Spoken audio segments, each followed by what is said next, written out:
The noble humans of Stormwind are stoic creatures.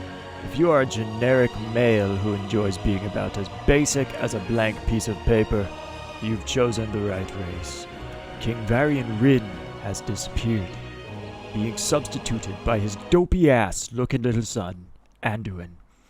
Because everyone knows the responsibilities of leading and representing the entire race of man shouldn't be too much of a task, right? Luckily, Bolvar Foedragon isn't choking on gas right this second to aid our young king.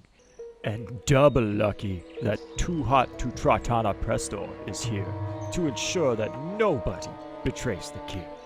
Not even Sue. Not even like a double agent who is also a dragon crammed into a hot white girl body. As an assailant of all that is good and green, it is your duty, adventurer, to uphold the law, the wisdom, and the might of the dumb don't care.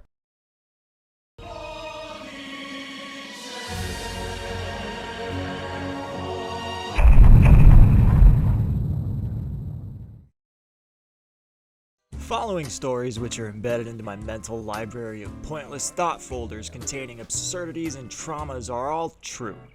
And the following stories are also what some would call stupid. I've played World of Warcraft off and on ever since vanilla. My human paladin has been around for over half my life, which is crazy to think about. You watched me go through puberty, you watched my first kiss, you watched me learn, grow, and mature. You even watched me...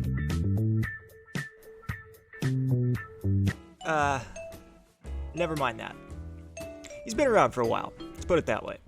So let's start with the story of how he was named, as this noble paladin, just like myself, has grown and evolved from a noob to not quite as much of a noob. Hello. This paladin has slain countless foes, climbed countless mountains for no reason other than my ADHD suddenly shouting, "Oh shit, I wonder if I can climb that mountain."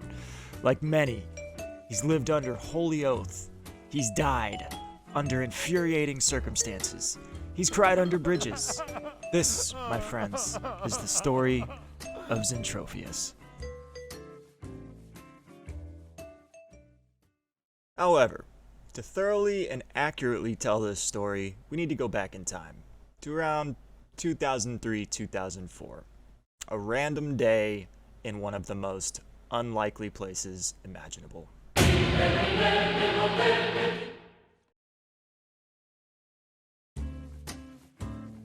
Yep.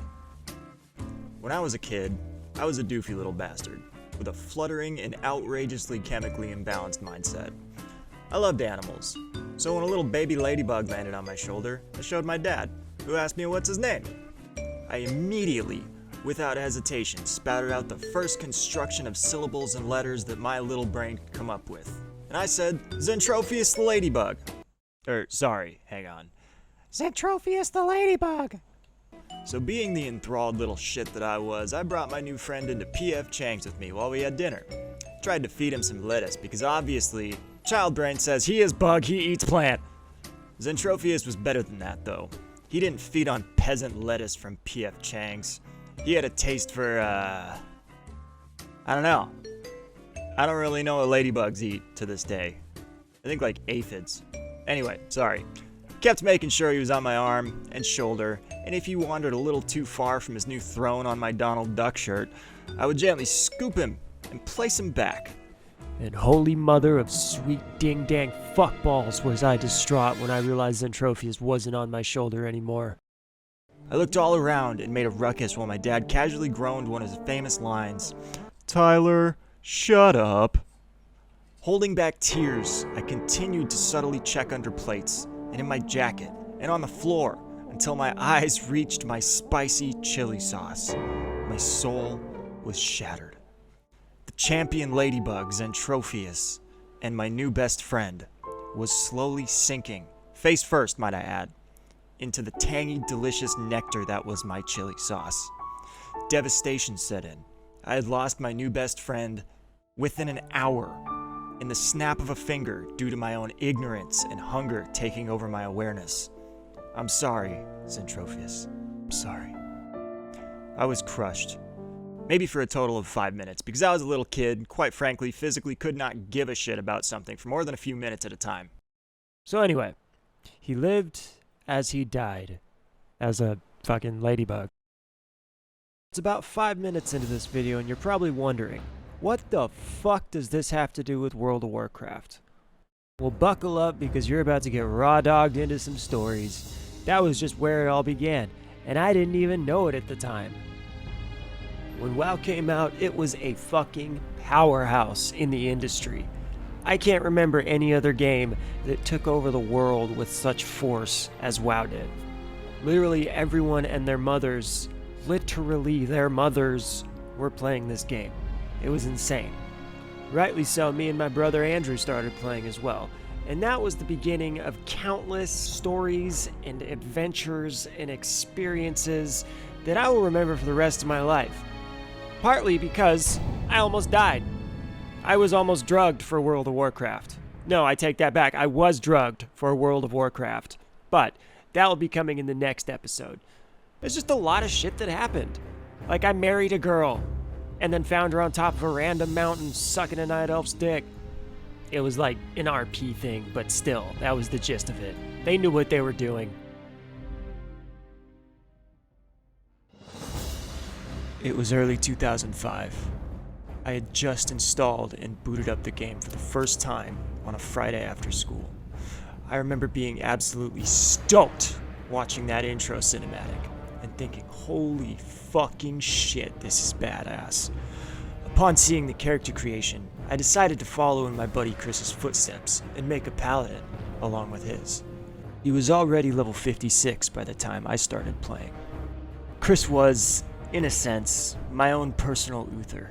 By that, I mean he was a paladin training a paladin, showing me the ways of the light, sharing knowledge from ancient tomes, giving me insight on who and what I was, teaching me all of the different ways to expand and stretch out your enemy's anal cavities before shoving every ounce of what you have into that dark tunnel of taint and despair. In the name of the light, of course. Oh, and his character looked old as shit. So I spent probably 30 minutes to an hour sifting back and forth all of the hairstyles, colors, beards, and faces. I've always been indecisive when it comes to character creation because I need to look fucking good. Which is ironic, because after remaking my original character design, I realized he looked goofy as all fucking hell. I guess things change with time. Once I was satisfied with how my first ever character looked visually, I ran into a huge problem. What is the name of this hero? This champion is supposed to be the embodiment of my fantastical ideals for the paladin I'm going to ride into battle as for the next indiscernible amount of time forward. It had to be good. It had to be badass. I never had an alias or nickname like everyone else did for things like Xbox Live, AOL, Yahoo, and so on. I pondered and pondered and pondered some more. Before pondering, I pondered about pondering. Then it hit me like a fucking truck. Like a rabbit out of a fucking hat. Like Bruce Lee skull-fucking my amygdala back to a simpler time for my limbic system. An old friend's memory was injected into my brain. I don't know how. I don't know why. I also don't know how I even remembered the name. But I did. All I knew is this. This was the name. My new paladin from this moment forth is going to be